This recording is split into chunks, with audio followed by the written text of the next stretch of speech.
കൊണ്ടുപോകാൻ, ജീവിതത്തിന്റെ അവസാനം വരെ മുന്നോട്ട് കൊണ്ടുപോകാൻ കഴിയുമെന്നാണ്.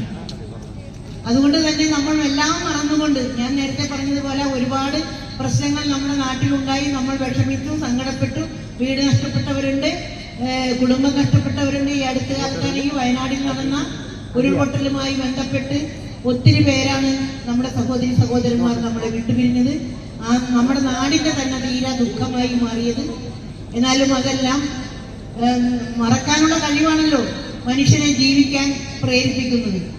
അതുകൊണ്ട് നമ്മളെല്ലാം മുന്നോട്ട് പോകുമ്പോൾ ഇതുപോലുള്ള ഫെസ്റ്റുകൾ നടത്തി, ഇവിടെ ഇതിനു മുമ്പും ഈ ഫെസ്റ്റ് നടക്കുന്നതാണ്. എന്തായാലും ഈ ഫെസ്റ്റ് ആദ്യമായാണ് ഞാൻ ഈ ഗോതിരത്ത് ഫെസ്റ്റിൽ പങ്കെടുക്കുന്നത് തന്നെ. എനിക്ക് വളരെ സന്തോഷമുണ്ട് ഈ ഗോതിരത്ത് ഫെസ്റ്റിൽ പങ്കെടുക്കാൻ. ഇവിടെ ഒരുപാട് കലാപരിപാടികൾ അവതരിപ്പിക്കുന്നുണ്ട്, കലാകാരന്മാരെ ആദരിക്കുന്നു.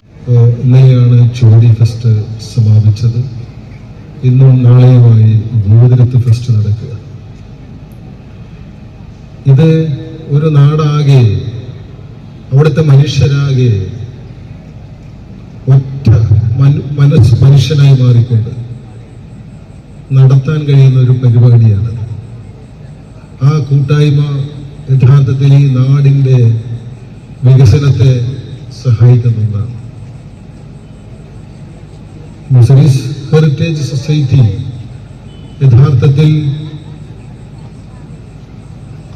ഈ നാടിന് മാത്രമല്ല, കേരളത്തിനാകെ മാതൃകയായ പ്രവർത്തനം നടത്തുന്ന ഒരു സൊസൈറ്റിയാണ്.